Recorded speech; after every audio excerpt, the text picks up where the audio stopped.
ಸ್ವಾಮಿ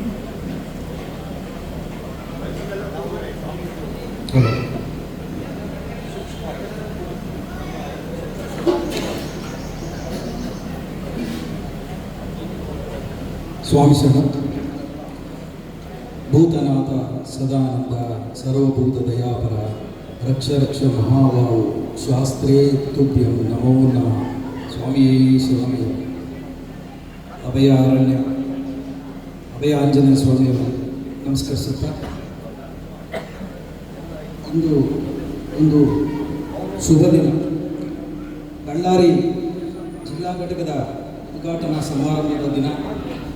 ಈ ಸಮಾರಂಭಕ್ಕೆ ಉದ್ಘಾಟನೆಗಾಗಿ ಆಗಮಿಸಿದಂಥ ಕಲ್ಯಾಣ ಸಂಸ್ಥಾನ ಮಠದ ಅಧ್ಯಕ್ಷರಾದಂಥ ಪರಮ ಪೂಜ್ಯ ಕಲ್ಯಾಣ ಮಹಾಸ್ವಾಮಿಯವರಿಗೆ ಪಾದಾರವಿಂದಕ್ಕೆ ನಮಸ್ಕರಿಸುತ್ತಾ, ಇಂದಿನ ಕಾರ್ಯಕ್ರಮದ ಅಧ್ಯಕ್ಷತೆಯನ್ನು ವಹಿಸಿರ್ತಕ್ಕಂಥ ಡಾಕ್ಟರ್ ಎನ್ ಜಯರಾಮ್ ಅವರಿಗೆ ನಮಸ್ಕರಿಸುತ್ತಾ,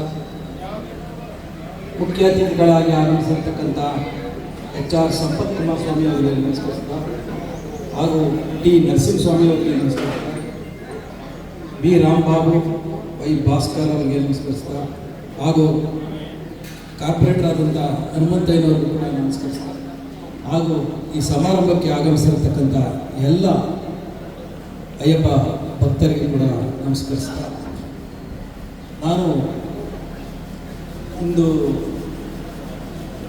ಶಬರಿಮಲೆ ಅಯ್ಯಪ್ಪ ಸೇವಾ ಸಮಾಜ ಹೇಗೆ ಹುಟ್ಟಿತು, ಹೇಗೆ ನಡೆದು ಬಂದ ದಾರಿನ ಸ್ವಲ್ಪ ವಿಸ್ತಾರವಾಗಿ ಹೇಳೋದಕ್ಕೆ ನಾನು ಇಷ್ಟಪಡ್ತೀನಿ. ಸುಮಾರು ದಶಕಗಳ ಹಿಂದೆ, ಅಂದರೆ ಒಂದು 16 ವರ್ಷಗಳ ಹಿಂದಿನ ಮಾತು ನಾನು ಹೇಳ್ತಾ ಇರೋದು. ಶಬರಿಮಲೆ ಅಯ್ಯಪ್ಪ ಇದ್ದಿದ್ದಂಥ ಸ್ಥಳ ಶಬರಿಮಲೆ ಒಂದು ದಟ್ಟವಾದಂಥ ಕಾಡು ಪ್ರದೇಶ. ಈ ಹಿಂದೆ ಅಲ್ಲಿಗೆ ತೆರಳುತ್ತಿದ್ದವರು ಈ ಕಾಶಿಗೆ ಹೋದವರು ಮತ್ತು ಶಬರಿಮಲೆಗೆ ಹೋದವ್ರನ್ನ ಭಾಳ ಬೇಸರದಿಂದನೇ ಬೀಳ್ಕೊಡ್ತಾ ಇದ್ರು. ಕಾರಣ ಇಷ್ಟೇ, ಕಾಶಿಗೆ ಹೋದವರು ಬರ್ತಾರೋ ಇಲ್ವೋ, ಮತ್ತೆ ಬರ್ತಾರೋ ಇಲ್ವೋ ಆ ಕಾಡಿನಲ್ಲಿ ಹೋದಂಥವ್ರು. ಈ ಶಬರಿಮಲೆಗೆ ಹೋದವ್ರಿಗೂ ಅಷ್ಟೇ ಬರ್ತಾರೋ ಇಲ್ವೋ ಅನ್ನೋ ಒಂದು ಇದಿತ್ತು. ಈಗಲೂ ಕೂಡ ನಿಮ್ಮಲ್ಲಿ ಒಂದಷ್ಟು ಪಾಲನೆ ಮಾಡ್ತಾ ಇದ್ದಾರೆ. ಒಂದು ಏನು ಅಂದರೆ, ಈ ಅಯ್ಯಪ್ಪ ಸ್ವಾಮಿಗೆ ಹೊರಟ ನಂತರ ಕೆಲವು ಕಡೆ ಮನೆಯಲ್ಲಿ ನಿರಂತರವಾಗಿ ದೀಪ ಬೆಳಗ್ತಾನೆ ಇರಬೇಕು, ಅವ್ರು ಬರೋವರೆಗೂ ನಾವು ದೀಪ ಆರಿಸಬಾರ್ದು, ಆ ಬೆಳಗದ ಕಡೆನೇ ನೋಡಬೇಕು ಅಂತ. ಕಾರಣ ಇಷ್ಟೇ, ಆಗ ಕಾಡಿಗೆ ಹೋದವರು ಮತ್ತೆ ಬರ್ತಾರೋ ಇಲ್ವೋ ಅಂತೇಳಿ ಇಲ್ಲಿ ಮನೆಯವರು ಜ್ಯೋತಿನ ಹಚ್ಚಿ ಅವ್ರ ಬರುವಿಕೆನೇ ಕಾಯ್ಕೊಂಡಿದ್ದಂಥ ಕಾಲ. ಇಂಥ ಸಮಯದಲ್ಲಿ ಭಾಳಷ್ಟು ಕ್ರೂರ ಮೃಗಗಳಲ್ಲಿ ಕಾಡಿನಲ್ಲಿ ಒಂಟಿ ಪಯಣ, ಊಟ ತಿಂಡಿಗಳಿಲ್ಲ, ನೀರುಗಳಿಲ್ಲ, ವ್ಯವಸ್ಥೆ ಇಲ್ಲ, ಅಂಥ ಸಮಯ. ಅದಕ್ಕೆ ನಾವು ಆಗಿನ ಕಾಲದಲ್ಲೂ ಈ ಮುಡಿಲಿ ಮುಮ್ಮುಡಿ ಇಮ್ಮುಡಿ ಅಂತ 2 ಭಾಗ ಮಾಡ್ತಾಯಿದ್ರು. ಆ ಒಂದು ಸ್ವಾಮಿಗೆ ಅರ್ಪಣೆ ಆದರೆ ಮತ್ತೊಂದು ನಮಗೆ ಊಟ ತಿಂಡಿಗೋಸ್ಕರ ತೊಗೊಂಡೋಗ್ತಾ ಇದ್ವು. ಅಕ್ಕಿ ಬೆಳೆನೆಲ್ಲ ಇವತ್ತು ತೊಗೊಂಡೋಗ್ತೀವಿ ನಾವು, ಆದರೆ ಆ ಶಾಸ್ತ್ರ ಮರಿಬಾರ್ದು ಅಂತೇಳಿ ತೊಗೊಂಡೋಗ್ತಾ ಇದ್ದೀವಿ. ಹೀಗೆ ಹೋಗೋ ಟೈಮಲ್ಲಿ ಭಾಳಷ್ಟು ಸಮಸ್ಯೆಗಳಾಗ್ತಾ ಇತ್ತು. ಹಿಂದೆ ಎಲ್ಲರೂ ಅದನ್ನು ನೋಡ್ತಾ ಇದ್ವಿ. ನಮ್ಮ ಜನ್ರೇಷನ್ ಅಷ್ಟು ಕಂಡಿಲ್ಲ ಅನಿಸುತ್ತೆ, ನಾವೆಲ್ಲ ಆಗಲೇ ಬಂದಿದ್ದು. ಆ ಸಮಯದಲ್ಲಿ ಏನಾದರೂ ಮಾಡಬೇಕಲ್ಲ, ಏನಾದರೂ ಒಂದು ಇದಕ್ಕೆ ವ್ಯವಸ್ಥೆ ಮಾಡಬೇಕಲ್ಲ ಅಂಥೇಳಿ ಭಾಳಷ್ಟು ಜನ ಇದಕ್ಕೋಸ್ಕರ ತ್ಯಾಗ ಮಾಡಿ ಸುಮಾರು ಸಂಘಗಳನ್ನು ಹುಟ್ಟಾಕೋದು. ತದನಂತರ ಅದು ಸ್ವಲ್ಪ ಹಂತವಾಗಿ ಅದು ಕಡಿಮೆ ಆಗ್ತಾ ಹೋಯಿತು, ಫೆಸಿಲಿಟಿಗಳು ಜಾಸ್ತಿ ಆಗ್ತಾ ಹೋಯಿತು. ಫೆಸಿಲಿಟಿ ನಮಗೆ ಜಾಸ್ತಿ ಆದಂಗೆ ಜನಗಳ ಸಂಖ್ಯೆನೂ ಕೂಡ ಜಾಸ್ತಿ ಆಯಿತು ಶಬರಿಮಲೆಗೆ. ಆಗ ಸುಮಾರು ಒಂದು ಊರಿಗೆ ಒಬ್ಬರೋ ಇಬ್ಬರು ಆ ಕೇರಳದವರು ಅವರು ಇವರು ಹೋಗ್ತಾ ಇದ್ರು. ಅವ್ರ ಜೊತೆಯಲ್ಲಿ ಏನಾದರೂ ನಮ್ಮವರಿದ್ದರೆ ಒಬ್ಬರೋ ಇಬ್ಬರು ಹೋಗ್ತಾ ಇದ್ರು. ಇವತ್ತು ಭಾಳಷ್ಟು ಸಂಖ್ಯೆಯಲ್ಲಿ ನಾವು ಶಬರಿಮಲೆಗೆ ಹೋಗ್ತಾ ಇದ್ದೀವಿ. ಆ ನಮ್ಮ ಸಂಖ್ಯೆ ಹೆಚ್ಚಾದಂಗೆಲ್ಲ ಏನಾಗುತ್ತೆ ಅಂದರೆ ಅಲ್ಲಿ ಸಮಸ್ಯೆಗಳು ಕೂಡ ಹೆಚ್ಚಾಗುತ್ತೆ. ಹಾಗಾಗಿ ಸಮಸ್ಯೆನ ಮನಗೊಂಡು ಸುಮಾರು ಜನ ಸಮಾನಾಂತರ ಮನಸ್ಸಿನವರೆಲ್ಲ ಸೇರಿಕೊಂಡು ಒಂದು ಸಂಘನ ಹುಟ್ಟಾಕಬೇಕು. ಆ ಸಂಘದಿಂದ ನಾವು ಸರ್ವಿಸ್ ಮಾಡಬೇಕು, ಸೇವೆ ಮಾಡಬೇಕು ಅಂತೇಳಿ ಒಂದು ಸಂಘನ ಹುಟ್ಟಾಕ್ತಾರೆ. ಅದು ಪ್ರಥಮವಾಗಿ ರಾಜ್ಯಪಾಲರಾದಂಥ ಮಿಜೋರಾಂ ರಾಜ್ಯಪಾಲರಾದಂಥ ಕುಮನಂ ರಾಜಶೇಖರ್ ಮತ್ತು ಅಯ್ಯಪ್ಪ ದಾಸ್ ಅಂತೇಳಿ, ಆಮೇಲೆ MN ನಂಬಿಯಾರ್ ನೀವೆಲ್ಲ ಕೇಳಿರ್ಬೋದು, ತಮಿಳು ಚಿತ್ರದ ವಿಲನ್ ಪಾತ್ರದಲ್ಲಿ ಭಾಳಷ್ಟು ಹೆಸರು ಮಾಡಿದಂಥ ಎನ್ ನಂಬಿಯಾರ್ ಅವರ ಪುತ್ರ ಸುಕುಮಾರನ್ ನಂಬಿಯಾರು, ಮತ್ತು ವಿಶ್ವನಾಥನ್, ಮನ್ಮಥನ್ ನಾಯರ್ ಅಂತ ಅವರು SP ಕ್ಯಾಟಗರಿ ಇರ್ತಾರೆ, ಪೊಲೀಸ್ SP ಇರ್ತಾರೆ. ಇವರೆಲ್ಲ ಸೇರಿ ಒಂದು ಸಂಘನ ಹುಟ್ಟಾಕಬೇಕು ಅಂತೇಳಿ ಸಮಾನ ಮನಸ್ಸಲ್ಲಿ ಸೇರಿಕೊಂಡು ಒಂದು ಸಂಘ ಹುಟ್ಟಾಕ್ತಾರೆ. 2008ರಲ್ಲಿ ಅದನ್ನು ಹುಟ್ಟಾಕಿ ಅದನ್ನು ಟ್ರಸ್ಟ್ ಆಗಿ ಮಾಡಿ ಆ ಟ್ರಸ್ಟನ್ನು ಪಟ್ಟಣಂತಿಟ್ಟದಲ್ಲಿ ಅದನ್ನು ರಿಜಿಸ್ಟರ್ ಕೂಡ ಮಾಡ್ತಾರೆ 2008. ಆಗ ಅದಕ್ಕೆ ಒಂದು ರೂವಾರಿಯಾಗಿ ಯಾರು ಮಾಡಬೇಕು ಅಂದಾಗ ಕುಮಾರನ್ ರಾಜಶೇಖರ್ ಅವ್ರನ್ನ ಕೇಳ್ಕೊಳ್ತಾರೆ. ಅವರು ಇಲ್ಲ, ನಮಗೆ ಭಾಳಷ್ಟು ಸಮಸ್ಯೆ ಇದೆ, ಹೀಗಾಗಿ ನಮ್ಮ MN ನಂಬಿಯವರು ಅಪಾರ ಪರಮಭಕ್ತ ಅಯ್ಯಪ್ಪರಿಗೆ ಅವರ ಮಗನ ಮಾಡೋಣ ಅಂತೇಳಿ ಸುಕುಮಾರನ್ ನಂಬಿಯವರನ್ನ ಅಧ್ಯಕ್ಷರನ್ನಾಗಿ ಮಾಡ್ತಾರೆ. ಆಗ ಮೊದಲನೇ ಸರಿ ಕೇರಳ ಅಲ್ಲಿಯ ರಾಜ್ಯದ ಮಾತ್ರ ಸೇರಿಕೊಂಡು ಒಂದೆರಡು ಸಂಘಗಳು ಮಾಡಿಕೊಂಡು ಅದನ್ನು ಶುರು ಮಾಡ್ತಾರೆ. ಸ್ವಲ್ಪ ಸಮಯದ ನಂತರ ಅವರಿಗೆ ಪ್ರಾಬ್ಲಮ್ ಆಗಿ ಮತ್ತೆ ಆ ಚೇರ್ಮನ್ ಗಿರಿನ ಇನ್ನೊಬ್ಬರಿಗೆ ವರ್ಗಾವಣೆ ಮಾಡಬೇಕಾಗುತ್ತೆ. ಆಗ ಇನ್ಯಾರು ಮತ್ತಾರು ಅಂತ ಹೇಳಿದಾಗ ಆವಾಗ ಅಯ್ಯಪ್ಪ ಗೀತೆಗಳನ್ನು ಗಾಯಕರಾದಂಥ ಪ್ರಸಿದ್ಧ ಗಾಯಕರಾದಂಥ ವೀರಮಣಿಯವರ ಮಗ ರಾಜು ವೀರಮಣಿಯವರಿಗೆ ಮಾಡೋಣ ಅಂತ ಹೇಳಿ ತೀರ್ಮಾನ ಮಾಡಿ ರಾಜು ವೀರಮಣಿಯವರನ್ನ ಕರ್ಕೊಂಬಂದ ಚೇರ್ಮನ್ ಗಿರಿ ನಿರ್ಮಿಸ್ತಾರೆ. ವೀರಮಣಿ ರಾಜು ಅವರು ಕೂಡ ಸುಮಾರು ಕಾರ್ಯಕ್ರಮ ಮಾಡ್ತಾರೆ. ಅಲ್ಲಿ 18 ಗಂಟೆಗಳ ಕಾಲ ನಿರಂತರವಾಗಿ ಅನ್ನದಾನ ಮಾಡೋದು, ಇನ್ನೊಂದು ಮಾಡೋದು, ಆ ಮಕರ ಜ್ಯೋತಿ ಸಮಯದಲ್ಲಿ ಎಲ್ಲರೂ ಕೂಡ ಅವರು ಮಾಡ್ತಾ ಬರ್ತಾರೆ, ಒಂದೊಂದು ಸ್ಟೆಪ್ ಮಾಡ್ತಾರೆ. ಅವರು ಈ ಕಡೆ ಗಾಯಕರಾಗಿರೋದ್ರಿಂದ ಹಾಡು ಹೇಳೋಕ್ಕೂ ಅದೇ ಸೀಸನ್ನಲ್ಲಿ ಹೋಗ್ಬೇಕು, ಅದೇ ಸೀಸನಲ್ಲಿ ಇನ್ನೂ ಕೆಲಸ ಮಾಡಬೇಕು, ಅವ್ರಿಗೂ ಕೂಡ ಸ್ವಲ್ಪ ತೊಂದರೆ ಆಗುತ್ತೆ. ಕಾಲಾನಂತರ ಅವ್ರಿಗೂ ಇಲ್ಲ, ನಾನು ಆಗೋದಿಲ್ಲ, ಬೇರೆಯವ್ರಿಗೆ ಇದನ್ನು ವರ್ಗಾವಣೆ ಮಾಡಿ ಅಂತ ಹೇಳಿ ತಿಳ್ಕೊತಾರೆ. ಆಗ ಬಂದಂಥವ್ರೆ ಆಯುರ್ವೇದ ಚಿಕಿತ್ಸಾ ಪದ್ಧತಿಗಳಲ್ಲಿ ಭಾಳಷ್ಟು ಸಂಶೋಧನೆ ಮಾಡ್ತಕ್ಕಂಥ ಪದ್ಮಶ್ರೀ ಪ್ರಶಸ್ತಿ ವಿಜೇತರಾದಂಥ ಪುರಸ್ಕೃತರಾದಂಥ ಕೃಷ್ಣಕುಮಾರ್ ವಾರಿಯರ್, PR ಕೃಷ್ಣಕುಮಾರ್ ವಾರಿಯರ್ ಅಂತೇಳಿ ಕರ್ಕೊಂಡ್ಬರ್ತಾರೆ. ಅವರು ಕೂಡ ಸಾಕಷ್ಟು ಕೆಲಸಗಳನ್ನ ಮಾಡ್ತಾರೆ. ಆಗ ಅವ್ರಿಗೆ ಒಂದು ಐಡಿಯಾ ಬರುತ್ತೆ, ಈ ಕೇರಳ ಮತ್ತು ತಮಿಳುನಾಡು ಇವೆರಡೇ ಇಟ್ಕೊಂಡ್ರೆ ಸಾಕು, ನಾವು ಇದನ್ನು ದಕ್ಷಿಣ ದೇಶದಲ್ಲಿ ಏನಿದೆ ಅಂದರೆ ರಾಜ್ಯಗಳೇನಿದೆ ಆ ರಾಜ್ಯಗಳನ್ನೆಲ್ಲ ಒಟ್ಟುಗೂಡಿಸ್ಬೇಕು ಅಂತೇಳಿ ಒಂದು ಪ್ರಯತ್ನ ಮಾಡೋಣ ಅಂತೇಳಿ ಆಗ ಒಂದು ಮುನ್ನೆಜ್ಜೆ ಹೋಗ್ತಾರೆ, ಮುಂದೆ ಇಟ್ಕೊಂಡು ಹೋಗ್ತಾರೆ. ಆ ಸಮಯದಲ್ಲಿ ಈ ಕರ್ನಾಟಕ ಒಂದಿದೆ, ಕರ್ನಾಟಕದಿಂದ ಭಾಳಷ್ಟು ಜನ ಬರ್ತಾ ಇದ್ದಾರೆ, ಕರ್ನಾಟಕನ ನಾವು ಯಾಕೆ ಕ್ಯಾಪ್ಚರ್ ಮಾಡಬಾರ್ದು ಅಂತೇಳಿ ಮಾಡ್ತಾರೆ. ಯಾರು ಸೂಕ್ತವಾದಂಥ ವ್ಯಕ್ತಿ ನಮ್ಮ ಕರ್ನಾಟಕದಲ್ಲಿ ಯಾರು ಗೊತ್ತಿಲ್ಲವಲ್ಲ, ಏನು ಮಾಡೋದು ಅಂತೇಳಿ ಎಲ್ಲ ಒಂದು ಸಭೆ ಸೇರ್ಕೊಳ್ತಾರೆ. ಸುಕುಮಾರನ್ ನಂಬಿಯವರು, ಅವರು ಕುಮಾರನ್ ರಾಜಶೇಖರ್ ಎಲ್ಲ ಸೇರ್ಕೊಂಡು ಕೇಳ್ತಾರೆ. ಆಗ ಸುಕುಮಾರನ್ ನಂಬಿಯವರು ಅವರೆಲ್ಲ ಹೇಳ್ತಾರೆ, ಈ ಅಪ್ಪಾಜಿ MN ನಂಬಿಯಾರ್ ಏನು ಮಾಡ್ತಾರೆ, ಸುಮಾರು ಜನ ಅಪಾರ ಶಿಷ್ಯರಿದ್ದಾರೆ. ಡಾಕ್ಟರ್ ರಾಜ್ಕುಮಾರ್ ಕೂಡ MN ನಂಬಿಯಾರ್ ಶಿಷ್ಯರು, ರಜನಿಕಾಂತ್ ಕೂಡ MN ನಂಬಿಯಾರ್ ಶಿಷ್ಯರು, ನಮ್ಮ S ಚಲನಚಿತ್ರ ನಟ ಅವರು ಕೂಡ ಅವರು ಭಕ್ತರ ಶಿಷ್ಯರೇ. ಯಾಕೆ ನಾವು ಅವಾಗ ರಾಜ್ಕುಮಾರ್ ಇರಲ್ಲ, ಇವರು ಇರಲ್ಲ, ಕರ್ನಾಟಕದಿಂದ ಶಿವರಾಮ್ ಅವ್ರನ್ನ ಯಾಕೆ ನಾವು ಕರ್ಕೊಂಬರ್ಬಾರ್ದು ಅಂತೇಳಿ ಶಿವರಾಮ್ ಅವ್ರನ್ನ ಕರೆಸ್ಕೊಂಡು ಅಂತೇಳಿ ಮಾತಾಡ್ತಾರೆ. ಇಲ್ಲ, ಕರ್ನಾಟಕದಿಂದ ಶಬರಿಮಲೆ ಅಯ್ಯಪ್ಪ ಸೇವಾ ಸಮಾಜವನ್ನು ಏನಾದರೂ ಒಂದು ಸ್ಥಾಪನೆ ಮಾಡಬೇಕು, ಇದ್ರ ನಿಟ್ಟಿನಲ್ಲಿ ನೀವೇ ಹೋರಾಟಕ್ಕೆ ಮುಂಚೂಣಿಯಲ್ಲಿ ನಿಂತ್ಕೋಬೇಕು ಅಂತೇಳಿ ನಮ್ಮ S ಶಿವರಾಮ್ ಅವ್ರನ್ನ ಕರೀತಾರೆ. ಶಿವರಾಮ್ ಅವರು ಇಲ್ಲ, ನನಗೂ ಸ್ವಲ್ಪ ಸಿನಿಮಾ ತಾಪತ್ರಗಳಿರ್ತವೆ, ಶೂಟಿಂಗ್ ಇರುತ್ತೆ, ನೋಡೋಣ ನಾನು ಸೂಕ್ತ ವ್ಯಕ್ತಿನ ಆಯ್ಕೆ ಮಾಡ್ತೀನಿ ಅಂತೇಳಿ ಸ್ವಲ್ಪ ದಿನದಲ್ಲೇ ಹುಡುಕಾಟ ಬಂದಾಗ ನಮಗೆ ಮತ್ತು ಶಿವರಾಮ್ಗೆ ತುಮಕೂರಿನ ನಂಟು ಭಾಳಷ್ಟು ಇರುತ್ತೆ. ನಮ್ಮ ದೇವಸ್ಥಾನಕ್ಕೆ ಅವರು ಅವಾಗ ಬರ್ತಾ ಇರ್ತಾರೆ, ಎಲ್ಲ ನಮ್ಮ ಬೆಳವಣಿಗೆ ಅಭಿವೃದ್ಧಿಗಳನ್ನೆಲ್ಲ ನೋಡ್ತಾ ಇರ್ತಾರೆ. ಬೆಂಗಳೂರಿನ ಒಡನಾಟ ಇರುತ್ತೆ ಮತ್ತು ತುಮಕೂರಿನ ಒಡನಾಟ ಇರುತ್ತೆ. ಹಾಗಾಗಿ ತುಮಕೂರಿನಲ್ಲಿ TB ಶೇಖರ್ ಅಂತ ಹೇಳಿ ಅವ್ರನ್ನ ಆಯ್ಕೆ ಮಾಡಿಕೊಂಡು, ಇಲ್ಲ ನೀವು ಶಬರಿಮಲೆ ಅಯ್ಯಪ್ಪ ಸೇವಾ ಸಮಾಜಕ್ಕೆ ನೀವು ರಾಜ್ಯದಿಂದ ನೀವು ಮುಂಚೂಣಿ ನಿಂತ್ಕೋಬೇಕು, ಬರಬೇಕು ಅಂತೇಳಿ ಕೇಳ್ತಾರೆ. ಆ ಸಮಯದಲ್ಲಿ ಶಿವರಾಮ್ ಅವರೇ ಸ್ವತಃ ವ್ಯಾನನ್ನು ಓಡಿಸ್ಕೊಂಡು ಸುಮಾರು ಇಡೀ ಕರ್ನಾಟಕವನ್ನು 3 ಬಾರಿ ನಾವು ಸುತ್ತುವರಿತು. ಅದರಲ್ಲಿ ನಾನು ಕೂಡ, ನಮ್ಮ ಗುರುಗಳಾದಂಥ ಕೃಷ್ಣಯ್ಯವರು ಮತ್ತು ನಮ್ಮ ಜಯರಾಮ್ ಸ್ವಾಮಿಗಳು ಎಲ್ಲ ಸೇರಿಕೊಂಡು 3 ಬಾರಿ 4 ಬಾರಿ ಕರ್ನಾಟಕ ಪೂರ್ತಿ ಸುತ್ತುವರಿತೀವಿ. ಆ ಸಮಯದಲ್ಲಿ ಕೂಡ ನಾವು ಬಳ್ಳಾರಿಗೆ ಬಂದಿದ್ದು ಸುಮಾರು 7-8 ವರ್ಷನೇ ಆಯಿತು. ಆಗ ಬಂದು ಒಂದು ದೊಡ್ಡ ದೇವಸ್ಥಾನದಲ್ಲಿ ಗುಪ್ತಾ ಅವರು ಅಂತೇಳಿ ನಾವು ಗುಪ್ತವ್ರನ್ನ 3 ಸಾರಿ ಭೇಟಿಯಾಗಿದ್ದು. ಯಾಕೋ ಕಾಲ ಕೂಡುವಲ್ಲಿಲ್ಲ, ಸಮಯ ಆಗಲಿಲ್ಲ ಅನಿಸುತ್ತೆ. ಅವರು ಗುಪ್ತಾಜಿನೂ ಇಲ್ಲ, ನಮ್ಮದು ಭಾಳಷ್ಟು ದೇವಸ್ಥಾನದ ಒತ್ತಡನೇ ಇದೆ, ಹಾಗಾಗಿ ನೋಡೋಣ ಫ್ಯೂಚರಲ್ಲಿ ನೋಡೋಣ ಅಂತ ಹೇಳಿದ್ದು ಮಾಡಿದ್ರು. ನಾವು ಅಲ್ಲಿಗೆ ಸ್ಥಗಿತ ಮಾಡಿಬಿಟ್ಟು ಬಳ್ಳಾರಿ ನೋಡೋಣ, ಮತ್ತೆ ಸಮಯಾವಕಾಶ ಸಿಗ್ತವೆ ನೋಡೋಣ ಅಂತೇಳಿ ನಾವು ಬಿಡ್ಬಿಡ. ಹೀಗೆ ಅವ್ರು ಮಾಡಿದಾಗ ಈ 3 ಪ್ರದಕ್ಷಿಣೆ ಎಲ್ಲ ಬಂದು 3 ಸುತ್ತು ಬಂದು ಎಲ್ಲ ಬಂದಾಗ, ಇಲ್ಲ ನೀವು ಅಧ್ಯಕ್ಷರಾಗಿ ಅಂತೇಳಿ ಶೇಖರ್ ಅವ್ರನ್ನ ಶಿವರಾಮ್ಜಿ ಕೇಳ್ಕೊತಾರೆ. ಸ್ವಾಮಿ ನೀವು ಗೌರವಾಧ್ಯಕ್ಷರಾದರೆ ನಾನು ರಾಜ್ಯಾಧ್ಯಕ್ಷ ಆಗ್ತೀವಿ ಅಂತೇಳಿ ಅವ್ರಿಗೊಂದು ಕಟ್ಟುಪಾಡಾಕಿ ರಾಜ್ಯದ ಗೌರವಾಧ್ಯಕ್ಷರಾಗಿ ಎಸ್ ಶಿವರಾಮ್ ಅವ್ರನ್ನ ಕುಂದಿರಿಸಿ ಇವರು ರಾಜ್ಯಾಧ್ಯಕ್ಷರಾಗಿ ಬರ್ತಾರೆ. 2013-14 ಇವರು ರಾಜ್ಯದ ವ್ಯವಸ್ಥೆನ ಇದು ಮಾಡ್ಕೊಂಡು ಹಂಚ್ಕೊಳ್ತಾರೆ. ಮತ್ತು ಸುಮಾರು ಜಿಲ್ಲೆಗಳನ್ನೆಲ್ಲ ನಾವು ತಡ್ಕಾಡಿ ಎಲ್ಲ ಮಾಡಿ ಎಲ್ಲರೂ ಒಂದೊಂದೇ ಮಾಡ್ತಾ ಬರ್ತೀವಿ.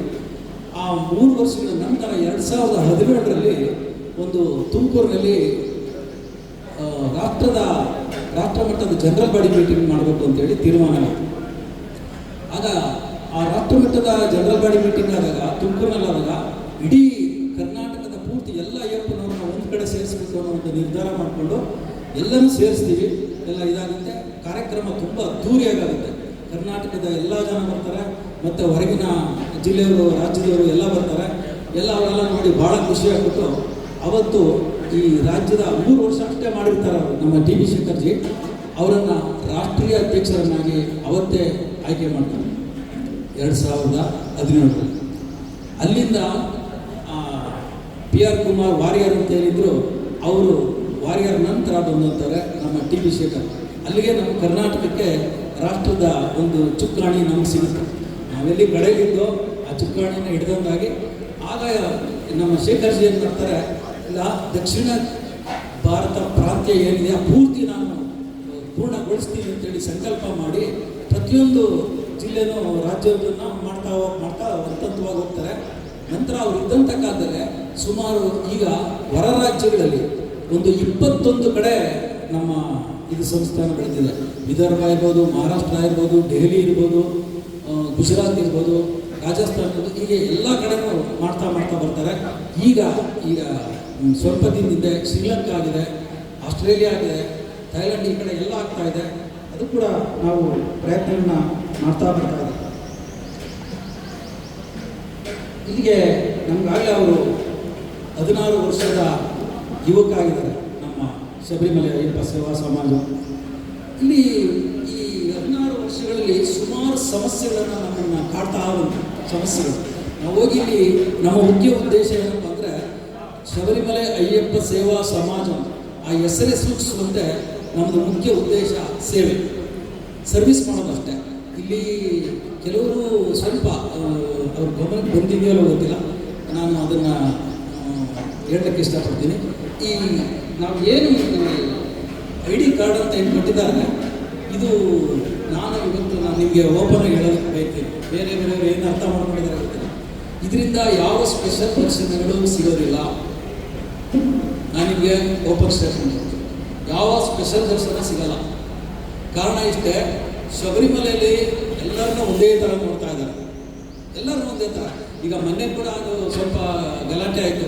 ಬೇರೆಯವರಿಗೆಲ್ಲ ಈ ಪೊಲಿಟಿಷಿಯನ್ಗೆ ಮತ್ತು ಫಿಲಮ್ ಆರ್ಟಿಸ್ಟ್ಗೆಲ್ಲ ಬೇರೆ ಸಪ್ರೇಟಾಗಿ ಬಿಡ್ತೀವಿ ಅಂದಾಗ ಬಿಡ್ಬಾರ್ದು, ಆ ಥರ ಮಾಡಿಬಿಡ್ದು ಎಲ್ಲರೂ ಸಮಾನತೆಯಲ್ಲಿ ನೋಡಿ ಅಂತೇಳಿ ಒಂದು ಬೋರ್ಡ್ ಮೀಟಿಂಗ್ ಕೂಡ ಆಯಿತು. TDB ಬೋರ್ಡ್ ಮೀಟಿಂಗ್ ಆಯಿತು. ಅದರಲ್ಲೆಲ್ಲ ಇದೇ ಥರ ಮಾಡಬೇಕು ಅಂತೇಳಿ ಮಾಡಿದ್ರೆ. ಹಾಗಾಗಿ ಸ್ಪೆಷಲ್ ದರ್ಶನ ಯಾವುದಿರಲ್ಲ, ನಮಗೆ ಸರ್ವಿಸ್ ಮಾಡೋದಕ್ಕೆ. ನೀವೇನಾದರೂ ಅಯ್ಯಪ್ಪನನ್ನು, ಆ ಅಯ್ಯಪ್ಪ ದೇವರನ್ನು ಕಾಣಬೇಕು ಅನ್ನೋದಾದರೆ, ಮತ್ತೊಬ್ಬ ಅಯ್ಯಪ್ಪನನ್ನು ಅಥವಾ ಸೊಸೈಟಿಲಿ ಒಂದು ಸರ್ವಿಸ್ ಮಾಡಬೇಕು ಅಂದರೆ ಅದರ ಐಡೆಂಟಿಟಿ ಅಂತ ನಾನು ಹೇಳ್ತೀನಿ. ತದನಂತರ ಇದರಿಂದ ಬೇಕಾದಷ್ಟು ಉಪಯೋಗ ಇದೆ, ನಾನು ಅದನ್ನು ಹೇಳೋದಕ್ಕೆ ಬಿಡಲ್ಲ. ಆ ಸರ್ವಿಸ್ ಮಾಡ್ತಾ ಅದು ನಿಮಗೆ ಲಭಿಸುತ್ತೆ, ಅದು ಮಾತ್ರ ನಿಮಗೆ ಗೊತ್ತಾಗುತ್ತೆ. ಬಟ್ ಈ ID ಕಾರ್ಡ್ ಏನು ಸಿಗುತ್ತೆ ಲಾಭ, ಅವ್ರ್ಯಾರೋ ಒಬ್ರಿಗೆ ಸಿಕ್ಕಿದ್ರೆ ಇನ್ನೊಬ್ರಿಗೆ ಸಿಕ್ಕಿರಲ್ಲ, ಇವ್ರಿಗೇನೋ ಸಿಕ್ಕಿದ್ರೆ ಅವ್ರಿಗೆ ಸಿಕ್ಕಿರಲ್ಲ. ಹಾಗಾಗಿ ಇದ್ರ ಲಾಭ ಮಾಡ್ಕೊಳ್ಳೋ ಬುದ್ಧಿ ನಿಮ್ಮಲ್ಲಿ ಇರಬೇಕಷ್ಟೇ. ಅಷ್ಟು ಹೇಳ್ತಾ ಈ ID ಕಾರ್ಡ್ ಇಷ್ಟು ಹೇಳ್ತಾರೆ. ಮತ್ತು ನಾವು ಈ ಸಮಸ್ಯೆಗಳು ಪ್ರಾರಂಭ ಆಯಿತು. ಸಮಸ್ಯೆಗಳಂದರೆ ಏನು, ಇಲ್ಲಿ ಶಬರಿಮಲೆ ಅಯ್ಯಪ್ಪ ಸೇವಾ ಸಮಾಜದಲ್ಲಿ ಶಬರಿಮಲೆಗೆ ಎಲ್ಲ ಸ್ತ್ರೀಯರನ್ನು ನಾವು ಕಳಿಸ್ಬೇಕು. ಅದು ಒಂದು ಕಮ್ಯುನಿಸ್ಟ್ ರಾಜ್ಯ ಕೇರಳ. ಆ ಕಮ್ಯುನಿಸ್ಟ್ ರಾಜ್ಯದಲ್ಲಿ ಏನು ಮಾಡ್ತಾರೆ ಅಂದರೆ, ಅವರಿಗೆ ಒಂದು ಮೋಟೋ ಇದೆ, ಒಂದು ಗುರಿ, ಏನು, ಹಣ ಸಂಪಾದನೆ ಮಾಡಬೇಕು, ಆದಷ್ಟು ಬೇಗ ನಾವು ಕೋಟಿ ಸಂಪಾದನೆ ಮಾಡಬೇಕು. ಶಬರಿಮಲೆಯಲ್ಲಿ ಇವತ್ತು ಕೇರಳ ರಾಜ್ಯದಿಂದ ಏನು ನಡೀತಾ ಇದೆ ಸರ್ಕಾರದಿಂದ, ಅದಕ್ಕಿಂತ ಹೆಚ್ಚು ಶಬರಿಮಲೆ ಅಯ್ಯಪ್ಪ ಭಕ್ತರಿಂದ ಅವ್ರಿಗೆ ಹಣ ಸಿಗ್ತಾ ಇದೆ. ಹಾಗಾಗಿ ಈ ಹಣನ ಹೆಚ್ಚು ಸಂಪಾದನೆ ಮಾಡಬೇಕಾದ್ರೆ ನಾವೇನು ಮಾಡಬೇಕು, ನಿರಂತರವಾಗಿ 365 ದಿನ ಶಬರಿಮಲೆ ತೆಗೆಯಬೇಕು ಮಾಡಬೇಕು. ಆಗ ಹೆಣ್ಮಕ್ಳನ್ನೆಲ್ಲ ಸೇರಿಸ್ಕೋಬೇಕು. ಆಗೇನಾಗುತ್ತೆ, ನಮ್ಮ ಹಣ ದ್ವಿಗುಣ ಆಗುತ್ತೆ ಅನ್ನೋ ಒಂದು ಅವರಿಗೆ ಒಂದು ಐಡಿಯಾ ಉಂಟು. ಆಗ ನಮ್ಮಲ್ಲಿ ಏನು ಮಾಡಿದ್ರು, ಈ ಧಾರ್ಮಿಕ ಆಚರಣೆಗಳು ಮಾಡ್ತಾ ಇರೋರು ನಾವು ಇಲ್ಲ ಪರಂಪರೆಯಿಂದ ಬಂದಿರೋದು ಹೆಣ್ಮಕ್ಳನ್ನ ಬಿಡಬಾರ್ದು, ಸೊ ಅದು ಬೇಡ, ಮತ್ತು 365 ದಿನನೂ ಬೇಡ, ಅದಕ್ಕೊಂದು ಶಾಸ್ತ್ರ ಸಂಬಂಧ ಇದೆ, ಆ ಶಾಸ್ತ್ರಗಳಲ್ಲಿ ಆ ಸಮಯಕ್ಕೆ ತಕ್ಕನಾಗೆ ತೆಗಿಬೇಕು ಅಂತೇಳಿ ಒಂದು ವಾದ ವಿವಾದಗಳು. ಇದ್ರ ಮಧ್ಯದಲ್ಲಿ ಸುಮಾರು ಜನ ಹೆಣ್ಮಕ್ಳು ಯಾಕೆ ಬಿಡಬಾರ್ದು ಅಂತೇಳಿ ಒಂದು ದೊಡ್ಡ ಪ್ರತಿಭಟನೆ ಮಾಡಿ ಕದ್ದು ಮುಚ್ಚಿ ಎಲ್ಲ ಬರೋದು ಎಲ್ಲ ಮಾಡೋದು ನಿಮಗೆಲ್ಲ ಗೊತ್ತದು, ಪೇಪರಲ್ಲೆಲ್ಲ ನೋಡಿದ್ದೀರ. ಆ ವಿಷಯವಾಗಿ ನಾವೊಂದು ದೊಡ್ಡ ಆಂದೋಲನ ಮಾಡಿದೆವು. ಇಡೀ ಕರ್ನಾಟಕದಲ್ಲಿ, ಇಡೀ ದೇಶದಲ್ಲೇ ಒಂದು ಸ್ಟ್ರೈಕ್ ಮಾಡಿ, ಗಲಾಟೆ ಮಾಡಿ, ಬೆಂಗಳೂರಲ್ಲೆಲ್ಲ ಕೂಡ ಎಲ್ಲ ಮಾಡೋದು. ಆದರೂ ಅಳ್ಳಾಡಲಿಲ್ಲ ಅವರು. ಆಗ ನಾವೇನು ಮಾಡಿದ್ರು, ಕಾನೂನು ಮೊರೆ ಹೋಗಿ ನಾವು ದೆಹಲಿಗೆ ಕೂಡ ಹೋದೆ, ಸುಪ್ರೀಂ ಕೋರ್ಟ್ಗೆ ಕೂಡ ಹೋದ. ಅಲ್ಲೂ ಕೂಡ ನಮ್ಮ ಕುಮ್ಮನಂ ರಾಜಶೇಖರ್ ಇವರೆಲ್ಲ ಬಂದು ದೆಹಲಿಗೆ ಲಾಯರ್ ಹತ್ರ ಎಲ್ಲ ಮಾತಾಡಿ ಇದ್ರ ಸಮಸ್ಯೆಗಳನ್ನ ಬಗೆಹರಿಸಿ ಇದು ಮಾಡೋದು. ಇದೇ ಥರ ಸುಮಾರು ನಮಗೆ ಈ ಪ್ಲಾಸ್ಟಿಕ್ ಇರ್ಬೋದು. ನಾವೇನು ಮಾಡ್ತಾ ಇದ್ವಿ ಅಂದರೆ, ಈ ಎಲ್ಲ ಇರುಮುಡಿ ಬ್ಯಾಗ್ನಲ್ಲಿ ಕರ್ಪೂರ ಪ್ಲಾಸ್ಟಿಕ್ಕು, ಊದುಬತ್ತಿ ಪ್ಲಾಸ್ಟಿಕ್ಕು, ಇನ್ನೊಂದು ಪ್ಲಾಸ್ಟಿಕ್ಕು, ಈಸಿ ಅಲ್ಲ ಕ್ಯಾರಿ ಮಾಡೋದಕ್ಕೆ ಈಸಿ. ತುಪ್ಪ ಪ್ಲಾಸ್ಟಿಕ್ಕು, ಈ ಅರಿಶಿನ ಕುಂಬ ಪ್ಲಾಸ್ಟಿಕ್ ಮಾಡಿ ತಗೊಂಡಲ್ಲಿ ರಾಸಿ ಹಾಕಿ ಈ ನೀರಿನ ಬಾಟ್ಲುಗಳು ಎಲ್ಲ. ಆ ಒಂದು ಸಾರಿ ಕಾಡು ಪ್ರಾಣಿಗಳ ಇದನ್ನು ಬೇರೆ ಒಂದು ಪ್ರದರ್ಶನ ಕೂಡ ಮಾಡಿದ. ಆ ಕಾಡು ಪ್ರಾಣಿಯಲ್ಲಿ ಆನೆ ಸತ್ತೋದಾಗ ಆಪರೇಷನ್ ಮಾಡಿ ತೆಗೆದಾಗ ಸುಮಾರು 100 kg ಪ್ಲಾಸ್ಟಿಕ್ ಸಿಗ್ತದೆ. ಆ ಪ್ಲಾಸ್ಟಿಕ್ ಎಲ್ಲ ಸಿಕ್ಕಿದಾಗ ಒಂದು ಸಮಾಜ ಒಂದು ಉತ್ತರ ಹುಡುಕನ ಶುರು ಮಾಡಿ ಪ್ಲಾಸ್ಟಿಕ್ನ ನಿಷಿದ್ಧ ಮಾಡೋಣ ಇನ್ನು ಮುಂದೆ ಅಂತೇಳಿ ಎಲ್ಲ ಅಯ್ಯಪ್ಪ ಅವರನ್ನ ಕರೆದು ನಮ್ಮ ಸಮಾಜ ಎಲ್ಲೆಲ್ಲಿದೆ ಅಲ್ಲಿ ನೀವು ಇನ್ನು ಮುಂದೆ ಇರುಗುಡಿಲಿ ಪ್ಲಾಸ್ಟಿಕ್ಕನ್ನು ನಿಷೇಧ ಮಾಡಬೇಕು, ಪ್ಲಾಸ್ಟಿಕ್ಕನ್ನು ಯಾರು ಅಲ್ಲಿ ತೊಗೊಂಡೋಗ್ಬಾರ್ದು, ಬಾಟಲ್ಸ್ಗಳು ಅಷ್ಟೇ ತೊಗೊಂಡೋಗ್ಬಾರ್ದು ಅಂತೇಳಿ ನಮ್ಮ ಗಮನನ TDP ಬೋರ್ಡ್ ಮಾಡಿದಾಗ ಆಗ ಅವರು ಪ್ಲಾಸ್ಟಿಕ್ ಬಾಟಲ್ನೆಲ್ಲ ನಿಲ್ಲಿಸಿದ್ರು. ಇದೇ ಥರ ನಾವು ಸಮಾಜನ ಅನೇಕ ಇದೆ. ಈಗ ಸಪೋಸ್ ಪಂಪಾ ನದಿ ಒಳಗಡೆ ನಾವು ಏನು ಮಾಡ್ತೀವಿ ಅಂದರೆ, ಅದೊಂದೇನು ಶಾಸ್ತ್ರ ಅಂತಾರೆ, ಯಾವ ಶಾಸ್ತ್ರನೂ ಇಲ್ಲ ಏನಿಲ್ಲ, ತೊಗೊಂಡೋಗಿ ನಮ್ಮ ಬಟ್ಟೆನ ನದಿ ಒಳಗಡೆ ಬಿಟ್ಬಿಟ್ಟು ಬಂದ್ಬಿಡ್ಬೇಕು. ಏನಾಗುತ್ತೆ, ನದಿ ನೀರು ಕಲುಷಿತ ಆಗುತ್ತೆ. ಮತ್ತೆ ಇನ್ನೇನಾಗುತ್ತೆ, ಯಾರೋ ಒಬ್ಬ ಟೆಂಡರ್ ತೊಗೊಳ್ತಾನೆ, ಅದೇ ಬಟ್ಟೆನ ವಾಶ್ ಮಾಡ್ತಾನೆ, ಮತ್ತೆ ಅದು ಕಲರ್ ಹಾಕ್ತಾನೆ, ಐರನ್ ಮಾಡಿ ನಮಗೆ ವಾಪಸ್ ಕೊಡ್ತಾನೆ. ಇದು ದಂಧೆ ಆಗುತ್ತೆ ವಿನಃ ಯಾವ ಶಾಸ್ತ್ರನೂ ಇಲ್ಲ ಏನಿಲ್ಲ. ಮತ್ತು ಪ್ರತಿ ವರ್ಷ ಎಲ್ಲ ಶಬರಿಮಲೆ ನಂತರ ಸ್ವಚ್ಛ ಶಬರಿಮಲ ಅಂತೇಳಿ ನಮ್ಮ ಸಮಾಜ ಸಾಸ್ ಕಾರ್ಯಕ್ರಮ ಮಾಡ್ತಾ ಇದೆ. ಅದರಲ್ಲಿ 100 ಜನ ಹೋಗಿ ನಾವೆಲ್ಲ ಕ್ಲೀನ್ ಮಾಡಿ ಬರ್ತೀವಿ, ನದಿನ ಎಲ್ಲ ಕ್ಲೀನ್ ಮಾಡಿ ಸ್ವಚ್ಛ ಮಾಡಿ ಬರ್ತೀವಿ. ಇದು ಬೇಕಾ ನಮಗೆ? ಈ ಥರ ನಾವು ಅನೇಕ ಕಾರ್ಯಕ್ರಮಗಳನ್ನ ನಾವು ಮಾಡ್ತಾ ಬಂದಿದ್ದೀವಿ. ಮತ್ತು ಇರುಮುಡಿ ನಾವೇನು ಎತ್ಕೊಂಡು ಹೋಗ್ತಾ ಇದ್ದೀವಿ, ಅದರಲ್ಲಿ ನಮ್ಮ ಈಗ ಸಪೋಸ್ ಬಳ್ಳಾರಿ ಅಂತ ತಗೊಳ್ಳೋಣ. ಬಳ್ಳಾರಿಯಲ್ಲಿ ಸುಮಾರು ಜನ ಗುರುಗಳಿದ್ದಾರೆ, ಒಂದು 10-15 ಜನ ಅಂತ ಇಟ್ಕೊಳ್ಳೋಣ, ಸುಮ್ಮನೆ ಎಕ್ಸಾಂಪಲ್. 10-15 ಜನ ಗುರುಗಳನ್ನು ಒಬ್ಬೊಬ್ಬರು ಒಂದೊಂದು ಥರ ಸಿಸ್ಟಮೆಟಿಕ್ ಇದೆ. ಈ ಗುರುಗಳು ಹೇಳಿದ್ದು ಅವ್ರು ಕೇಳಲ್ಲ, ಆ ಗುರುಗಳು ಹೇಳಿದ್ದು ಇವ್ರು ಕೇಳಲ್ಲ. ಕಾರಣ ಇಷ್ಟೇ, ಅವ್ರ ಗುರುಗಳು ಏನು ಹೇಳಿರ್ತಾರೆ ಅದನ್ನು ಪರಂಪರೆನ ಮಾಡ್ಕೊಂಡು ಬರ್ತಾ ಇದ್ದಾರೆ ಅಷ್ಟೇ, ಬಿಟ್ಟರೆ ನಾವು ಯಾರ ಮೇಲೆ ದೂಷಣೆ ಮಾಡ್ತಿಲ್ಲ. ಆದರೆ ಈ ಪರಂಪರೆಗಳು ಏನಾಗುತ್ತೆ ಅಂದರೆ, ಈ ಅಯ್ಯಪ್ಪ ಬೇರೆ ಸಿಸ್ಟಮು, ಆ ಅಯ್ಯಪ್ಪ ಬೇರೆ ಸಿಸ್ಟಮ್, ಈ ಅಯ್ಯಪ್ಪ ಬೇರೆ ಸಿಸ್ಟಮ್ ಮಾಡಿದಾಗ ನಮ್ಮಲ್ಲಿ ಒಗ್ಗಟ್ಟಲ್ಲಿ ಉಳಿಯುತ್ತೆ, ಒಂದು ಅನ್ನೋದಿಲ್ಲಿ ಬರುತ್ತೆ. ಈ ಕಾರಣದಿಂದ ನಾವೆಲ್ಲ ಏನು ಮಾಡೋದು ಅಂದರೆ, ಗುರುಸ್ವಾಮಿಗಳ ಸಂವಾದ ಅಂತೇಳಿ ಒಂದು ಕಾರ್ಯಕ್ರಮ ಮಾಡಿ ಎಲ್ಲ ಗುರುಗಳನ್ನು ಒಂದೇ ವೇದಿಕೆ ಮೇಲೆ ಕರ್ಕೊಂಡ್ಬಂದು ಅವರಲ್ಲಿ ಯಾವುದು ಅಂದರೆ ನಿಮ್ಮ ಆಚರಣೆಗಳನ್ನು ಹೇಳಿ ಅಲ್ಲಿ ಯಾವುದು ಮಾಡಬೇಕು ಯಾವುದು ಮಾಡಬಾರ್ದು ಅಂತ ಒಗ್ಗಟ್ಟನ್ನು ಇಟ್ಕೊಂಡು ಏಕ ಪದ್ಧತಿನ ಮಾಡಬೇಕು ಅಂತೇಳಿ ನಾವು ತೀರ್ಮಾನ ಮಾಡಿ ಎಲ್ಲ ಅಯ್ಯಪ್ಪನವರು ಒಂದೇ ಪದ್ಧತಿ ಮಾಡಬೇಕು ಅಂತ ಕೂಡ ನಾವು ಅದನ್ನು ಕೂಡ ಸುಮಾರು ಕಾರ್ಯಕ್ರಮಗಳಲ್ಲಿ ನಾವು ಮಾಡ್ತಾ ಬಂದಿದ್ದೀವಿ. ಮತ್ತು ಈ ಧರ್ಮ ಸಂರಕ್ಷಣೆ ಮಾಡೋದು, ನಮ್ಮ ಗುರುಗಳು ಹೇಳಿದಾಗೆ ಧರ್ಮ ಸಂರಕ್ಷಣೆ ಮಾಡೋದು, ಹಾಗೆ ಸಾಮಾಜಿಕ ಕಾರ್ಯಕ್ರಮಗಳಲ್ಲಿ ಕೂಡ ನಾವು ತೊಡಗಿದ್ದೀವಿ. ಈಗ ಊರಲ್ಲಿ ಯಾವುದೇ ಜಾತ್ರೆಗಳಾಗಲಿ, ಹಬ್ಬ ಹರಿದಿನಗಳಾಗಲಿ, ಅಲ್ಲಿ ಸಾಸ್ವಾಗಿ ಸರ್ವಿಸ್ ಮಾಡ್ಬೋದು, ಸೇವೆ ಮಾಡ್ಬೋದು. ಈ ಥರ ಅನೇಕ ಕಾರ್ಯಕ್ರಮಗಳನ್ನು ನಾವು ಮಾಡ್ಕೊಂಡು ಬಂದಿದ್ದೀವಿ. ಅದಲ್ಲದೆ ಈಗ ಕಳೆದ ಬಾರಿ ಹೈದರಾಬಾದಲ್ಲಿ ಸುಮಾರು ಒಂದು 5-6 ವರ್ಷ ಆಯಿತು, ಪಡಿಪೂಜೆ ಅಂತೇಳಿ ಮಾಡ್ತಾರೆ. ವಿಶೇಷವಾಗಿ ಪಡಿಪೂಜೆ ಅಂತೇಳಿ ಮಾಡ್ತಾರೆ. ಆ ಪಡಿಪೂಜೆ ಏನು ಅಂದರೆ, ಆ 18 ಮೆಟ್ಟಲು ಇಟ್ಕೊಂಡು ಮಾಡೋದು ಪಡಿಪೂಜೆ. ಇವರೇನು ಮಾಡಿದ್ರು, ಮಹಾಪಡಿಪೂಜೆ ಅಂತ ಮಾಡಿದ್ರು. ಏನು 108 ಪಡಿಗಳನ್ನ ನಿರ್ಮಾಣ ಮಾಡಿ 108 ಪಡಿಗಳನ್ನು ಏಕಕಾಲದಲ್ಲಿ ಒಂದೇ ಸರಿ ಪೂಜೆ ಮಾಡೋದು ಹೈದರಾಬಾದಲ್ಲಿ ಮಾಡಿದ್ರು. ಅದಕ್ಕೆ ಸೆಟ್ ವರ್ಕೆಲ್ಲ ಯಾರು ಹಾಕಿದ್ರು ಅಂದರೆ, ಬಾಹುಬಲಿ ಫಿಲಮ್ಗೆ ಯಾರು ಸೆಟ್ ವರ್ಕ್ ಹಾಕಿದ್ರು ತಂತ್ರಜ್ಞರು ಅವ್ರು ಬಂದರು. ಆ ಟೆಕ್ನಿಷಿಯನ್ ಎಲ್ಲ ಬಂದು ಭಾಳ ಅದ್ಭುತವಾಗಿ ಸುಮಾರು ಅವತ್ತು ಹೈದರಾಬಾದಲ್ಲಿ ಲಕ್ಷಾಂತರ ಜನ ಬಂದಿದ್ರು. ಲಕ್ಷಾಂತರ ಜನ 1,00,000 ರೂಪಾಯಿ ಕೊಟ್ಟು ಟಿಕೆಟ್ ಬಂದಿರೋರಿಗೆ ಒಳಗಡೆ ಪ್ರವೇಶ ಇಲ್ಲ. ಅಂದರೆ ಅಷ್ಟು ಜಾಮ್ ಆಗಿತ್ತು. ಅವರೆಲ್ಲ ಸ್ಟ್ರೈಕ್ ಮಾಡಿ, ಇಲ್ಲ ನಾವು 1,00,000 ರೂಪಾಯಿ ಕೊಟ್ಟು ಟಿಕೆಟ್ ತೊಗೊಂಡಿದ್ದೀವಿ, ನಮ್ಮನ್ನು ಯಾಕೆ ಬಿಡ್ತಾ ಇಲ್ಲ ಅಂದರೆ ಅಷ್ಟು ಜನ ಬಂತು. ಅಷ್ಟು ಜನ ಒಂದು ಏಕಕಾಲದಲ್ಲಿ ಅಷ್ಟು ಜನ ಸೇರಿದ್ದು ಅಯ್ಯಪ್ಪ ಸ್ವಾಮಿಯವರು ಅಟ್ ಎ ಟೈಮ್ ಒಂದೇ ತಾವು ಸೇರಿದ್ದು ಭಾಳಷ್ಟು ಇದಾಗಿ 8ರಿಂದ 10 ಗಿನ್ನಿಸ್ ರೆಕಾರ್ಡ್ ಮಾಡಿದ್ದಾರೆ. ಅದು ಕೂಡ ಶಬರಿಮಲೆ ಅಯ್ಯಪ್ಪ ಸೇವಾ ಸಮಾಜ ಮಾಡಿದಂಥ ಕೆಲಸನೇ. ಹೀಗೆ ನಾವು ಅನೇಕ ಈ ಸಾಮಾಜಿಕ ಕಾರ್ಯಕ್ರಮಗಳ ಜೊತೆಗೆ ಈ ಥರ ಧಾರ್ಮಿಕ ಕಾರ್ಯಕ್ರಮಗಳು ಈ ಥರ ಎಲ್ಲ ಸರ್ವಿಸ್ ಮಾಡ್ತಾ ಇದ್ವಿ. ಮೊನ್ನೆ ಕೂಡ ಹರಿವರಾಸನ ಶತಮಾನೋತ್ಸವ ಅಂತೇಳಿ ಮಾಡಿದೋ. ಹರಿವರಾಸನ ಯಾರು ಬರೆದಿದ್ರು ಅಂತ ಇಲ್ಲಿವರೆಗೂ ನಮ್ಗೆ ಯಾರಿಗೂ ಗೊತ್ತೇ ಇರಲಿಲ್ಲ. ಆ ಗೀತೆನ ಯಾರು ಬರೆದಿದ್ರು ಅಂತ ನಮಗೆ ಗೊತ್ತಿಲ್ಲ. ನಾವು ಜೇಸುದಾಸ್ ಹಾಡ್ತಾ ಇದ್ದು ಗೊತ್ತು, ಜೇಸುದಾಸ್ ಹಾಡು ಯಾರೋ ಬರೆದಿರಬೇಕು ಫಿಲಮ್ದು ಅಂತ ಅಂದ್ಕೊಂಡಿದ್ದೆ ನಾವು ಸದ್ಯದಲ್ಲಿ. ಆ ಹಿಂದಿನವ್ರಿಗೆ ಗೊತ್ತು ಮುಂಚೆಯಿಂದ ಹಾಡ್ತಾ ಇದ್ರು ಅಂತ. ಆಮೇಲೆ ಅದು ಸಂಶೋಧನೆ ನಡೀತಾನೆ ಇತ್ತು. ಕೊನೆಗೆ ಗೊತ್ತಾಯಿತು ಇದು ಜಾನಕಿಯಮ್ಮ, ಪೊನ್ನಕ್ಕಂತ ಜಾನಕಿಯಮ್ಮ ಅಂತೇಳಿ ಒಬ್ಬ ತಂತ್ರಿಗಳ ಮಗಳು ಬರೆದಿದ್ದು ಅಂತೇಳಿ ಗೊತ್ತಾಯಿತು. ಆ ಸಂಶೋಧನೆಯಲ್ಲಿ PDB ಬೋರ್ಡ್ ಕೂಡ ಒಪ್ಕೊಂತು, ಹೌದು ಇವರೇ ಬರೆದಿರೋದು ಅಂತೇಳಿ. ಅದು ಮೊನ್ನೆ ಲಾಸ್ಟ್ ಇದಕ್ಕೆ 100 ವರ್ಷ ಆಯಿತು. ಶತಮಾನೋತ್ಸವವನ್ನು ಕೂಡ ನಾವು ಅದನ್ನು ಆಚರಣೆ ಮಾಡಿದೋ, ದೇಶಾದ್ಯಂತ ಮಾಡಿದೋ. ಅದು ಫಾರಿನಲ್ಲಿ ಕೂಡ ಆಸ್ಟ್ರೇಲಿಯಾ, ಅಮೇರಿಕಾ ಮತ್ತು ಥೈಲ್ಯಾಂಡ್, ಶ್ರೀಲಂಕಾ, ಮಲೇಷಿಯಾ ಎಲ್ಲ ಕಡೆ ಕೂಡ ಅದು ಭಾಳ ಅದ್ದೂರಿಯಾಗಿ ನಾವು ಈ ಕಾರ್ಯಕ್ರಮಗಳನ್ನ ನಾವು ಮಾಡ್ತಾ ಬಂದ. ಹೀಗೆ ನಾವು ಸುಮಾರು ಒಳ್ಳೊಳ್ಳೆ ಕಾರ್ಯಕ್ರಮಗಳನ್ನ ನಾವು ಮಾಡ್ತಾ ಬಂದಿದ್ದೀವಿ. ಈಗ ಇದು ನಾನು ಎಲ್ಲವನ್ನೂ ಹೇಳೋದಕ್ಕೆ ಆಗಲ್ಲ, ಸುಮಾರು ಸಮಯ ಹಿಡಿಯುತ್ತೆ. ನಾನು ಪ್ರಾಸ್ತಾವಿಕ ನುಡಿ ಅಂತೇಳಿ ಇಲ್ಲಿ ನಮ್ಮ ಅಧ್ಯಕ್ಷರು ಬರದೇ ಇರೋದ್ರಿಂದ ನಾನು ಸ್ವಲ್ಪ ವಿಸ್ತಾರವಾಗಿ ಹೇಳೋಕ್ಕೆ ಪ್ರಯತ್ನ ಪಟ್ಟೆ ಅಷ್ಟೇ. ಈಗ ನಾವು ಆಸ್ಕ್ ಅಂತ ಮೊನ್ನೆ ಅನ್ನದಾನ ಅಂತ ಏನು ನಾವು ಮಾಡ್ತಾ ಇದ್ದೀವಿ, ನಾವು ಎಲ್ಲ ಹೇಳ್ತಾ ಇದ್ರು ಅನ್ನದಾನ ಕೊಡಬೇಕು ಅಂತೇಳಿ ಇದು ಮಾಡ್ತೀರಿ, ಅಲ್ಲೆಲ್ಲ ಅನ್ನದಾನ ಬೋರ್ಡ್ ಮಾಡ್ತೀವಿ ಅಂತ. ಇದ್ರ ಬಗ್ಗೆ ನಿರಂತರವಾಗಿ ನಾವು ಕಾನೂನು ಮೊರೆ ಹೋಗಿ ಕೆಲಸ ಮಾಡ್ತಾನೇ ಇದ್ದೀವಿ. ಅಲ್ಲಿ ಯಾರಿಗೂ ಕೂಡ ಅನ್ನದಾನ ಮಾಡೋದಕ್ಕೆ ಅವಕಾಶ ಕೊಟ್ಟಿಲ್ಲ ಬೋರ್ಡು. ಕಾರಣ ಏನು ಅಂದರೆ ಅಲ್ಲಿ ಅವ್ರಿಗೆಲ್ಲಿ ಅವ್ರ ಕಡೆ ಜನ ಹೋಗ್ಬಿಡ್ತಾರೆ ಅಥವಾ ಈ TDB ಬೋರ್ಡ್ ವೀಕ್ ಆಗಿಬಿಡುತ್ತೆ ಅಂತ ಅನ್ನೋ ಒಂದು ಉದ್ದೇಶಕ್ಕೆ ಅನ್ನದಾನ ಅವ್ರು ಯಾರು ನಮಗೆ ಕೊಟ್ಟಿಲ್ಲ. ನಾವು ಕೋರ್ಟ್ನ ಮೊರೆ ಹೋಗಿದ್ದೀವಿ. ಆದರೂ ಕೂಡ ಕಾನೂನು ಸ್ವಲ್ಪ ಇಲ್ಲ, ಅವರೇ ಕೊಡ್ತಾ ಇರೋದ್ರಿಂದ ನಿಮ್ಮ ಅವಶ್ಯಕತೆ ಇಲ್ಲ ಅಂತೇಳಿ ಅದನ್ನು ತಡೆ ಹಿಡಿದಿದೆ. ನಾವು ಅದನ್ನು ಹಾಗೆ ಬಿಡಬಾರ್ದು ಅಂತೇಳಿ ಕೇರಳ ಸುತ್ತಮುತ್ತ ಫಸ್ಟು ಅನ್ನದಾನ ಪ್ರಾರಂಭ ಮಾಡಿದೋ, ಪಂಪಾದಲ್ಲಿ ಮಾಡಿದೋ, ಎರಿಬೆಲೆಯಲ್ಲಿ ಮಾಡಿದೋ, ಈ ಥರ ಮಾಡಿದೋ. ಈ ಸರಿ 2 ವರ್ಷದಿಂದ ಏನು ಮಾಡೋದು ಅಂದರೆ ನಾವು ಯಾಕೆ ಅಲ್ಲಿ ಅಯ್ಯಪ್ಪ ಸ್ವಾಮಿ ಇರ್ತಾರೆ, ಇಲ್ಲೂ ಅಯ್ಯಪ್ಪ ಸ್ವಾಮಿ ಇರ್ತಾರೆ. ಕರ್ನಾಟಕ ರಾಜ್ಯದಲ್ಲಿ ಎಲ್ಲಿಂದ ಎಲ್ಲಿಗೆ ಬರಬೇಕಾದ್ರೂ ಕೂಡ ಅವರು ಪ್ರಯಾಣದ ವೇಳೆ ಏನೇ ತೊಂದರೆ ಆದರೂ ಟ್ರಾವೆಲಿಂಗ್ ಇರ್ಬೋದು ಅಥವಾ ಅಲ್ಲಿಂದ ಈಗ ನಾವು ಸಪೋಸ್ ಬಳ್ಳಾರಿಯಿಂದ ಬರಬೇಕಾದ್ರೆ ನೀವು ಶಬರಿಮಲೆಗೆ ನಿರಂತರವಾಗಿ ಟ್ರಾವೆಲ್ ಮಾಡೋಕ್ಕಾಗಲ್ಲ. ಮಧ್ಯದಲ್ಲಿ ಏನಾದರೂ ತೊಂದರೆ ಆಯಿತು ಅಂದರೆ ಆ ಎಲ್ಲಿ ಜಿಲ್ಲೆಗಳಿಗೆ ತೊಂದರೆ ಆಗಿರುತ್ತೆ ಆ ಜಿಲ್ಲೆ ಸಮಾಜನ ಪದಾಧಿಕಾರಿಗಳು ಅದನ್ನು ನೋಡ್ಕೋಬೇಕು, ಅವ್ರಿಗೆ ಸಹಾಯ ಮಾಡಬೇಕು ಅಂತ ಹೇಳಿ ಅನ್ನದಾನ ಇರ್ಬೋದು, ಭಜನಾ ಶಾಲೆ ಇರ್ಬೋದು, ಅಥವಾ ಫಸ್ಟ್ ಏಡ್ ಏನಾದರೂ ಆಕ್ಸಿಡೆಂಟ್ ಆದರೆ ಫಸ್ಟ್ ಏಡ್ ಇರ್ಬೋದು. ಈ ಥರ ಅನೇಕ ಕಾರ್ಯಕ್ರಮಗಳನ್ನ ಹೊಂದ್ಕೊಂಡು ಆಸ್ಕ್ ಅಂತೇಳಿ ಅಯ್ಯಪ್ಪ ಸೇವಾ ಕೇಂದ್ರ ಅಂತೇಳಿ ಕರೆದಿದ್ದೀವಿ.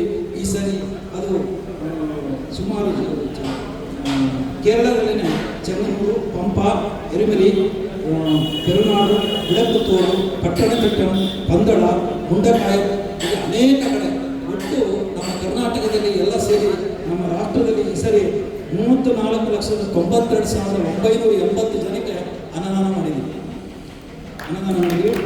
ಅದರಲ್ಲಿ ಕರ್ನಾಟಕ ಒಂದೇ 11,30,30,546 ಜನಕ್ಕೆ ಅನ್ನದಾನ ಮಾಡಿದೆ. ಇದು ಇನ್ನೂ ಹೆಚ್ಚು ಬೆಳಿಬೇಕು ಅನ್ನೋದೇ ನಮ್ಮ ಆಸೆ ಮತ್ತು ಗುರಿ ಕೂಡ.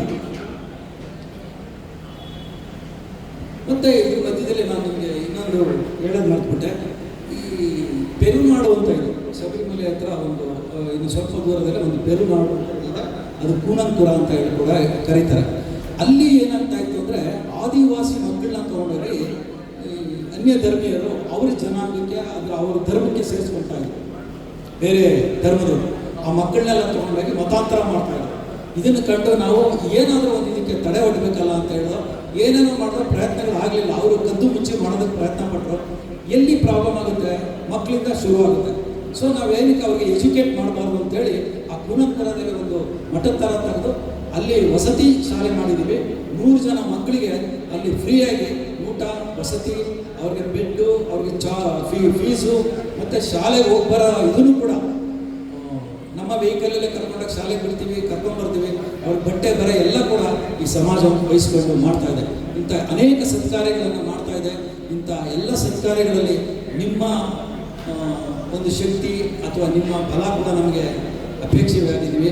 ನೀವು ಕೂಡ ಅದರಲ್ಲಿ ಭಾಗಿಯಾಗಿ ಇನ್ನೂ ಹೆಚ್ಚು ಹೆಚ್ಚು ನಾವು ಸಮಾಜಕ್ಕೆ ಒಳ್ಳೆತನ ಮಾಡೋದಕ್ಕೆ ಪ್ರಾರಂಭ ಮಾಡೋಣ ಅಂತ ಹೇಳ್ತಾ ಈ ಎರಡು ಮಾತಾಡಲಿಕ್ಕೆ ನನಗೆ ಅವಕಾಶ ಕೊಟ್ಟದಕ್ಕೆ ನಿಮ್ಮೆಲ್ಲರಿಗೂ ಧನ್ಯವಾದ ಹೇಳ್ತೀನಿ. ಮತ್ತು